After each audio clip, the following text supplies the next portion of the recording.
क्या आपने कभी महसूस किया है कि जितना अधिक आप तैयारी का इंतजार करते हैं, उतना ही कम आप वास्तव में करते हैं? अधिकतर लोग सोचते हैं कि प्रेरणा पहले आती है, लेकिन सच्चाई तो यह है कि प्रेरणा कार्य का परिणाम है, न कि उसकी पूर्व शर्त। जब आप कदम बढ़ाते हैं, तभी प्रेरणा उत्पन्न होती है। अगर आप इंतजार करते रहे तो जीवन आपकी आंखों के सामने निकल जाएगा और दूसरे वो सब कुछ पालेंगे जो आपका हो सकता था। आप जानते हैं कि क्या करना है, आपके पास स्पष्ट योजना है, फिर भी आप रुके रहते हैं। दिन बीतते हैं, सप्ताह गुजरते हैं, लक्ष्य वहीं का वहीं। फिर आप सोचते हैं, मुझे प्रेरणा की कमी है, मुझ में जोश नहीं है। लेकिन असली बात यह है, प्रेरणा तब आती है जब आप पहले ही चल पड़े हों। सबसे बड़ी मानसिक जाल यही है, यह मानना कि पहले आत्मविश्वास आना चाहिए। लेकिन विजेता वे हैं जो डर के बावजूद आगे बढ़ते हैं। वे निर्णय लेते हैं, चाहे संशय हो या डर। यही कदम उन्हें स्पष्टता, साहस और अंततः प्रेरणा प्रदान करता है। मैंने यह सैकड़ों बार देखा है। उद्यमियों ने शून्य से साम्राज्य खड़े किए। विक्रेताओं ने अपने लक्ष्य तब पार किए जब उन्हें खुद पर विश्वास नहीं था। मैं खुद भी कभी सोचता था कि लिखने से पहले प्रेरणा महसूस करनी चाहिए। घंटों बैठा रहता, कुछ नहीं होता। फिर मैंने जबरदस्ती लिखना शुरू किया, बिना विचार, बिना उत्साह, और धीरे धीरे शब्द बहने लगे।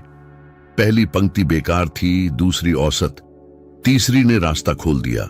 यही असलियत है, कार्य ही मार्ग खोलता है। यह भ्रम कि पहले प्रेरणा आती है, असंख्य प्रतिभाओं को निष्क्रियता में डुबो देता है। दुनिया आपके तैयार होने का इंतजार नहीं करेगी।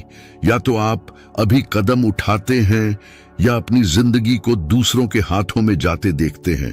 क्या आपने कभी सोचा है कि आत्मविश्वास के बिना आप कुछ नया नहीं शुरू कर सकते? आत्मविश्वास जन्म से नहीं आता, यह कार्य के बाद बनता है। जैसे मांसपेशियां मेहनत से मजबूत होती हैं, आत्मविश्वास भी हर उस क्षण बढ़ता है जब आप अनिश्चितता के बावजूद आगे बढ़ते हैं। कितनी बार आपने इसलिए कुछ टाला क्योंकि सोचा था कि थोड़ा और सीख लूं? कितनी बार मौके इसलिए खोए क्योंकि वह सही समय नहीं आया? अब सोचिए, इतने समय बाद क्या बदला? अगर आप अधिकतर लोगों की तरह हैं तो जवाब है कुछ नहीं। समय निष्क्रियता को नहीं हटाता, पछतावा बढ़ाता है। थॉमस एडिसन ने बल्ब बनाने के लिए कोई चमत्कारिक पल नहीं ढूंढा। उन्होंने हजारों बार असफल होकर, संशोधित कर अंततः सफलता पाई। हेनरी फोर्ड ने कारें बनाई जब लोगों को यकीन नहीं था कि यह संभव है। उनके पास निश्चितता नहीं थी, पर निर्णय लेने की हिम्मत थी। वे आप जैसे ही इंसान थे, न देवता न चमत्कारी। फर्क बस इतना था कि उन्होंने समझा कि कार्य की शक्ति सोच से कहीं ज्यादा होती है। उनकी असफलताओं की लागत लगभग 11 करोड़ 50 लाख भारतीय रुपए से ज्यादा थी, पर उनकी सफलता ने उन्हें अमर बना दिया।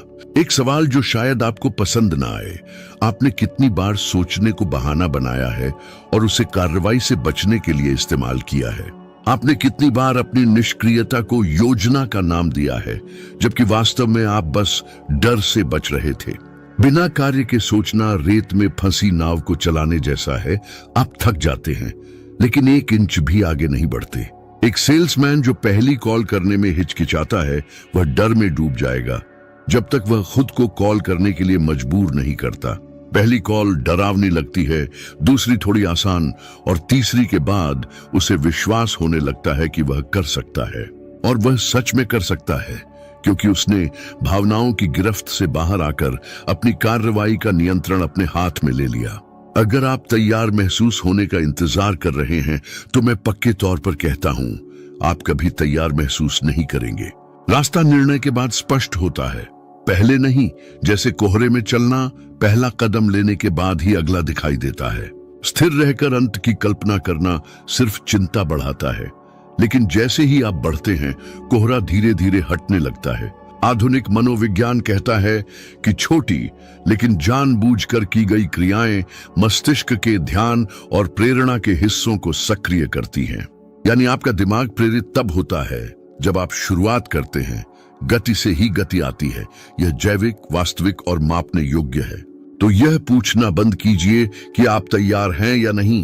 प्रेरणा बिजली की तरह नहीं गिरेगी, उसे आपको खुद पैदा करना होगा। और वह सिर्फ एक सरल कार्य से शुरू होता है। पहला कदम उठाइए, आज, अभी, इस क्षण, जो भी आपके पास है उसी से। क्या आप एक ईमेल भेज सकते हैं? क्या आप एक कॉल कर सकते हैं? 10 मिनट पूरा ध्यान केंद्रित कर सकते हैं? बस शुरुआत करें। दुनिया बदलने की जरूरत नहीं है, सिर्फ इतना साबित करें कि आप क्रियाशील हैं, फिर दुनिया आपके कारण बदलने लगेगी। डर सबसे बड़ा नियंत्रक होता है। वह चिल्लाता नहीं है, वह फुसफुसाता है और खुद को तर्क की आवाज में छिपा लेता है। वह कहता है, अभी सही समय नहीं है, तैयारी और करनी चाहिए, या अगर सब कुछ गलत हो गया तो। और आप उस पर यकीन करते हैं। आप रुक जाते हैं, इंतजार करते हैं और बिना जाने अपनी आजादी को झूठी सुरक्षा की भावना के लिए छोड़ देते हैं। समस्या डर का होना नहीं है, हम सभी डरते हैं। असली समस्या है डर की बात मान लेना, जैसे वह कोई भरोसेमंद गुरु हो। लेकिन डर झूठ बोलता है और बहुत अच्छी तरह बोलता है, क्योंकि 90% मामलों में वह कल्पना से जुड़ा होता है, हकीकत से नहीं। आपको वो चीज नहीं डराती जो हो चुकी है, आप उस चीज से डरते हैं जो हो सकती है। अस्वीकृति, असफलता, अपमान, हानि, आलोचना। लेकिन बताइए, आपने जिन बातों से सबसे ज्यादा डर महसूस किया, क्या वे वास्तव में हुई? और अगर हुई, क्या आप मरे? डर आपको सम्मोहित करता है, वह परिणामों को बड़ा और साहस को छोटा बना देता है। लेकिन इसका इलाज है साहसी क्रिया। जब आप उस दिशा में आगे बढ़ते हैं जो आपको डराती है, तो डर की ताकत कम हो जाती है। यह विरोधाभासी लगता है, लेकिन यह सच है। उदाहरण के लिए एडविन सी बार्न्स को देखिए, एक साधारण आदमी जिसके पास न तो पैसे थे न ही संपर्क, बस एक सपना, थॉमस एडिसन के साथ काम करना। डर उसे रोक सकता था। उसने दुनिया के सबसे प्रतिभाशाली व्यक्ति को यह कहने का निर्णय लिया कि वह उसका साझेदार बनना चाहता है। लेकिन उसने डर की नहीं सुनी। वह बिना बुलावे के मालगाड़ी में चढ़कर सैकड़ों किलोमीटर दूर एडिसन के दरवाजे पर पहुंचा। उसे संदेह के साथ देखा गया, उसे मामूली काम दिया गया, लेकिन उसने हार नहीं मानी। वह रुका, उसने काम किया और वह डटा रहा। कई वर्षों बाद जब एडिसन को अपनी नई खोज के लिए किसी नेता की जरूरत पड़ी, तब बार्न्स ने खुद को साबित किया। उसने अपना सपना इसलिए पूरा किया क्योंकि उसने कदम उठाया, जबकि बाकी केवल कल्पना करते रहे। आपने कितने मौके सिर्फ इस डर से गंवा दिए कि लोग आपको मूर्ख न समझें? कितनी बार आपने सोचा, अगर असफल हो गया तो, और इसी सोच को बहाना बनाकर कुछ भी करने से बचते रहे। आप खुद को समझाते हैं कि आप सतर्क हैं, लेकिन सच्चाई ये है कि एक अदृश्य दुश्मन यानी डर आपको जकड़ चुका है। डर को हराना जरूरी नहीं होता, उसे अनदेखा करके भी आप आगे बढ़ सकते हैं, और बढ़ना ही असली जवाब है। समय के साथ डर की आवाज धीमी हो जाती है, क्योंकि मानव मस्तिष्क दोहराव से सीखता है। हर बार जब आप डर का सामना करते हैं, वह छोटा होता जाता है। हर बार जब आप कांपते हुए भी काम करते हैं, तो आपका तंत्रिका तंत्र सीखता है कि आप सुरक्षित हैं। यही वह क्षण होता है जो सब कुछ बदल देता है। आधुनिक मनोविज्ञान ने सिद्ध किया है कि डर की कल्पना वास्तविकता से अधिक पीड़ा देती है। अनुसंधान दिखाते हैं कि नकारात्मक घटना की प्रतीक्षा से उत्पन्न मानसिक तनाव स्वयं घटना से ज्यादा तीव्र होता है। यानी डर आपको 2 बार तकलीफ देता है, पहली बार पहले और दूसरी बार घटना के दौरान। लेकिन जब आप कदम उठाते हैं तो पहली पीड़ा मिट जाती है। आप डर को कल्पना से निकालकर हकीकत में लाते हैं, जहां वह उतना शक्तिशाली नहीं होता जितना दिखता है। मैं स्वयं इस चुपचाप झर जैसे डर का शिकार रह चुका हूं। जब एंड्रयू कार्नेगी ने मुझे 20 वर्षों तक सफलतम लोगों पर शोध करने की चुनौती दी, उस समय कोई आश्वासन नहीं था, न वापसी का, न प्रकाशन का, न मान्यता का। और तब डर ने मुझे घेर लिया। उसने कहा कि यह पागलपन है, कोई विश्वास नहीं करेगा, मेरी जवानी बर्बाद हो जाएगी। फिर भी मैंने हाँ कहा, और वही निर्णय मेरी जिंदगी बदल गया। आप कहते हैं कि आपने शुरुआत नहीं की क्योंकि आप इसे सही तरीके से करना चाहते हैं, लेकिन सच्चाई यह है कि आप डरे हुए हैं। छोटे स्तर पर शुरू करने से, गलती करने से और मूर्ख दिखने से, इस डर के कारण आप टालते हैं, खुद को बहलाते हैं और ध्यान भटकाते हैं, जबकि समय लगातार आगे बढ़ता रहता है, निर्मम और अडिग। कोई फर्क नहीं पड़ता कि आपका विचार कितना शानदार है, योजना कितनी विस्तृत है या सपना कितना पवित्र। अगर आप कार्रवाई नहीं करते तो कुछ नहीं बदलता। आपके पास सफलता का दरवाजा खोलने की चाबी हो सकती है, लेकिन अगर आप उसे घुमाते नहीं हैं तो आप हमेशा बाहर ही रहेंगे। आपको यह समझना होगा कि अपूर्ण कार्य हमेशा उत्तम इरादों से बेहतर होता है। हर बार सही तरीके से शुरू करने की जरूरत नहीं, सिर्फ शुरू करने की जरूरत है। अगर शुरुआत करना बहुत मुश्किल लग रहा हो तो केवल 5 मिनट के नियम का उपयोग करें। अब तक का सबसे सरल और शक्तिशाली नियम जिसे मैंने जाना है। अपने आप से कहें कि आप बस 5 मिनट तक उस कार्य पर ध्यान देंगे, केवल 5। यह छोटी सी प्रतिबद्धता आपके मन की बाधा को चकमा देती है, लेकिन जैसे ही आप शुरू करते हैं एक अद्भुत बदलाव आता है। आप गति में आ जाते हैं, जड़ता टूटती है और प्रवाह शुरू होता है। सिर्फ शुरुआत करने से ही मस्तिष्क डोपामीन छोड़ता है और अचानक आप प्रेरित महसूस करने लगते हैं। जो असंभव लगा करता था वह आकार लेने लगता है। प्रेरणा कार्य के बाद आती है, उससे पहले नहीं। यह तकनीक मुझे कई बार बचा चुकी है। एक बार जब मैं अपने पुस्तक का एक महत्वपूर्ण अध्याय लिख रहा था, मैं असफलता और अपेक्षाओं के डर से ठिठक गया था। फिर मैंने कहा, आज मैं सिर्फ 5 मिनट लिखूंगा। मैंने एक वाक्य टाइप किया, फिर एक और जब मैंने घड़ी देखी 2 घंटे बीत चुके थे। क्योंकि मैंने प्रेरणा का इंतजार नहीं किया, मैंने पहला कदम उठाया। हर बार जब आप टालते हैं, मस्तिष्क इसे सुरक्षित मानकर आदत बना लेता है। पर खुशखबरी ये है कि इसका उल्टा भी सच है। हर बार जब आप कार्य करते हैं, चाहे थोड़ा ही सही, आप अपने मस्तिष्क को प्रतिक्रिया देने के लिए प्रशिक्षित करते हैं, सक्रियता से, ठहराव से नहीं। पर ध्यान दीजिए, आपका वातावरण भी मायने रखता है। आज का संसार आपके ध्यान को चुराने के लिए बनाया गया है। सोशल मीडिया, सूचनाएं, अंतहीन मनोरंजन। अगर आप अपने वातावरण को नियंत्रित नहीं करेंगे तो ये आपको नियंत्रित करेगा। अव्यवस्थित वातावरण अस्त व्यस्त मन का कारण बनता है। अगर आप फोन साथ रखकर कुछ रचनात्मक करना चाहें तो ये वैसा ही होगा जैसे रॉक कॉन्सर्ट में कविता लिखने की कोशिश करना। संभव नहीं। आपको अपने लिए एक प्रक्रिया बनानी होगी। वो जो ध्यान हटाए उसे बंद करें, समय निर्धारित करें और उद्देश्य पूर्वक कार्य करें। इसके अलावा समय सीमा तय करें। कार्यों को जब समय मिलेगा की श्रेणी से निकालकर इस तारीख तक की श्रेणी में डालें। मानव मस्तिष्क समय सीमा का सम्मान करता है और बाहरी दबाव का भी। अपने इरादे किसी भरोसेमंद व्यक्ति को बताएं या जवाबदेही लाता है। आप उसे निराश नहीं करना चाहेंगे। यह आपको आगे बढ़ने की प्रेरणा देता है, मानो आपने अपने संकल्प के साथ एक भावनात्मक रस्सी बांध ली हो। ध्यान रखिए, टाल मटोल आलस नहीं है, यह भय है, छिपा हुआ असफलता का डर, असमर्थता का डर। लेकिन अंततः यह एक विकल्प है जिसे आप बदल सकते हैं। हर वह मिनट जो आप सही समय के इंतजार में गंवाते हैं, आप एक संभावित समय खो देते हैं। हर बाद में आपकी जीत को और दूर ले जाता है। समय के साथ यह एक अदृश्य शोक बन जाता है, उस जीवन के लिए जो हो सकता था लेकिन हुआ नहीं। क्या आपको सच में लगता है कि जिन सफल लोगों को आप सराहते हैं उन्होंने आदर्श परिस्थितियों का इंतजार किया था?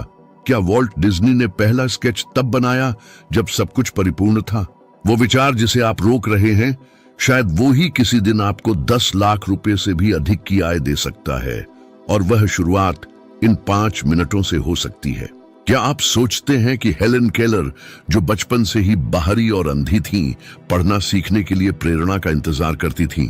उन्होंने खुद को अराजकता, अनिश्चितता और पीड़ा में झोंक दिया और जीत हासिल की क्योंकि उन्होंने समझा कि समय कभी इंतजार करने वालों को माफ नहीं करता। समय केवल उन्हें इनाम देता है जो कार्य करते हैं, भले ही वे तैयार महसूस न करें, क्योंकि टाल मटोल करना आत्मविनाश है। एक क्षण रुकिए और अपनी जिंदगी पर नजर डालिए। आपने पिछले कुछ महीनों में कितनी चीजें बाद के लिए टाल दी और इसका परिणाम क्या रहा? आज का आपका कार्य सरल है। एक ऐसा कार्य चुने जिसे आप दिनों, हफ्तों या वर्षों से टाल रहे हैं। आपको इसे पूरा करने की जरूरत नहीं, बस 5 मिनट से शुरू करें और ये 5 मिनट इस चक्र को तोड़ सकते हैं। 5 मिनट जो आपको मुक्त कर सकते हैं, क्योंकि साधारण जीवन और असाधारण जीवन का अंतर न तो प्रतिभा है न ही भाग्य। वास्तविक अंतर यह है कि कौन शुरुआत करने का फैसला करता है, भले ही वह तैयार महसूस न करे। अनुशासन आत्म प्रेम की सबसे बड़ी क्रिया है। इसका कठोरता या दंड से कोई लेना देना नहीं, यह सम्मान है, आपके समय, लक्ष्यों और जीवन के लिए सम्मान। यह एक मूक संकल्प है जिसे आप प्रतिदिन अपने सर्वोत्तम रूप के साथ करते हैं, खासकर जब आपके पास कोई प्रेरणा नहीं होती। जब सब कुछ आपके पक्ष में हो तो कार्य करना आसान है, लेकिन सच्चा सम्मान तब है जब आप बिना इच्छा के भी सही कार्य करते हैं। अधिकतर लोग भावनाओं के अनुसार जीते हैं। अगर प्रेरणा आती है तो कार्य करते हैं, नहीं तो प्रतीक्षा करते हैं, लेकिन यही अस्थिरता उन्हें पीछे छोड़ देती है। प्रेरणा अस्थायी है, यह जब चाहती है आती है और जब सबसे ज्यादा जरूरत होती है तब गायब हो जाती है, कोई चेतावनी नहीं देती। अनुशासन एक निर्णय है, एक ढांचा है, समझौता किए बिना कार्य करना है। और सभी महान लोग जिनसे मैं मिला, उन्होंने अपने लिए नियम बनाए। उन्होंने उन नियमों का पालन किया, भले ही बाहरी दुनिया उन्हें बहाने, ध्यान भटकाने वाले तत्व और आसान रास्ते दिखाती रही। उन्होंने समझा कि जीवन उन्हें इनाम नहीं देता जो कभी कभी बहुत कुछ करते हैं, बल्कि उन्हें जो हर दिन पर्याप्त करते हैं। मैंने इसे कठिन मार्ग से सीखा। एक समय था जब मेरे बिल जमा हो रहे थे, परियोजनाएं रुकी थीं और मेरा मन भ्रमित था। मैं देर से उठता, भोजन छोड़ देता और कई कार्य शुरू करके एक भी पूरा नहीं करता। समस्या प्रतिभा की नहीं, अनुशासन की थी। फिर मैंने एक सरल लेकिन निर्णायक निर्णय लिया। हर दिन एक ही समय पर उठना, एक विशेष कार्य से शुरू करना और उसे पूरा करना। शुरुआती दिनों में मेरा शरीर विरोध करता, मन भटकाव की गुहार लगाता, लेकिन मैंने हार नहीं मानी और वहीं से बदलाव शुरू हुआ। धीरे धीरे मेरा ध्यान लौटा, ऊर्जा बढ़ी और परिणाम दिखने लगे। अगर आप जीवन बदलना चाहते हैं तो यह समझना जरूरी है, अनुशासन उस पर आधारित नहीं है कि आप क्या महसूस करते हैं, बल्कि उस पर कि आप क्या तय करते हैं, कोई आंतरिक मोल भाव नहीं। जब आपका मन कहे बाद में कर लेंगे, तो जवाब हो हम पहले ही तय कर चुके हैं। इसीलिए मैं कहता हूं, भावनाओं से समझौता मत करो।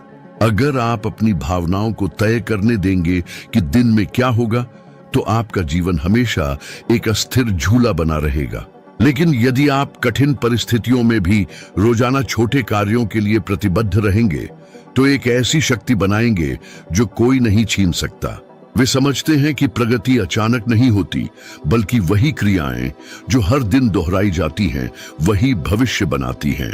जब एक छोटा काम आज किया जाता है, फिर कल और फिर परसों, तो वह एक अटूट आदत बन जाता है। शायद आपको लगता है कि आपके अंदर अनुशासन नहीं है, लेकिन अनुशासन कोई उपहार नहीं है, यह एक मांसपेशी की तरह है। और मांसपेशी की तरह ही यह तब बढ़ती है जब उसे चुनौती दी जाती है। पर इसकी शुरुआत बड़े कदमों से नहीं होती, यह छोटे वादों से शुरू होती है। समय पर उठने से, किए गए वादे निभाने से और आधे रास्ते में हार मानने से इनकार करने से। हर बार जब आप अपने शब्दों पर कायम रहते हैं, भले ही कोई देख न रहा हो, तो आप खुद पर विश्वास बनाते हैं। और यही आत्मविश्वास हर उपलब्धि की नींव है। बिना इसके कोई मंजिल स्थायी नहीं हो सकती। मैंने बहुत से बुद्धिमान लोगों को देखा है जिनके विचार कागज पर ही रह गए, क्योंकि वे उन्हें पूरा करने का अनुशासन नहीं रख सके। एक व्यक्ति था जो अत्यंत रचनात्मक था, लेकिन वह हर कुछ दिन में एक नया विचार पकड़ लेता और पुराने को अधूरा छोड़ देता। नतीजा यह हुआ कि उसके पास सिर्फ डायरी, फाइलें और अधूरी योजनाएं रह गईं, पर असल निर्माण कुछ भी नहीं हुआ। उसकी प्रतिभा उसकी अस्थिरता से बर्बाद हो गई। और यह स्थिति आम है जितनी आप सोच सकते हैं। कितने ऐसे लोग हैं जिनके पास क्षमता है, लेकिन वे कभी किसी चीज को अंत तक नहीं ले जाते। अनुशासन वह दीवार है जो केवल सपने देखने वालों और उन्हें साकार करने वालों के बीच खड़ी होती है। इसका मतलब यह नहीं कि आप थके नहीं होंगे, पर आप फिर भी अभ्यास करेंगे, क्योंकि आपने वादा किया है। आप चाहे जितने थके हों या मन न हो, आप अपने वचन के लिए वहां पहुंचते हैं, भले ही कोई आपकी तारीफ न कर रहा हो। यदि आप कुछ बड़ा पाना चाहते हैं, तो पहले हर दिन की छोटी छोटी लड़ाइयों को जीतना सीखें। हर सुबह 5 मिनट ज्यादा सोने की इच्छा को हराएं। हर नोटिफिकेशन पर फोन देखने की आदत को रोकें। हर उस पल को पार करें जब आप कुछ शुरू करके उसे अधूरा छोड़ने का मन बना लें। यही आपकी असली ताकत है। अगर आपने इस कौशल को साध लिया तो जो काम पहले असंभव लगता था वही आपकी पहचान बन जाएगा। अनुशासन आपके भीतर आकार लेता है, आपको दिशा देता है और वह सब कुछ देता है जो प्रेरणा कभी नहीं दे सकती। यह बात प्रतिभा की नहीं है, बात यह है कि आप बिना कुछ कहे भी सही चुनाव करने की आदत बना पाते हैं या नहीं। दिन के अंत में सवाल यह नहीं कि आप प्रेरित हैं या नहीं, सवाल यह है कि क्या आप बिना मन के भी वह करेंगे जो जरूरी है। अगर जवाब हाँ है तो फिर कोई ताकत आपको रोक नहीं सकती, क्योंकि काम करने की आदत सपना देखने से कहीं आगे है। अनुशासन वह अदृश्य शक्ति है जो आपके भविष्य को आकार देती है। हर उस दिन जब आप हार मानने के करीब होते हैं। अगर आप सच में आगे बढ़ना चाहते हैं तो अगला कदम यही है। यह वीडियो आपको हर दिन 1% बेहतर बनाएगा।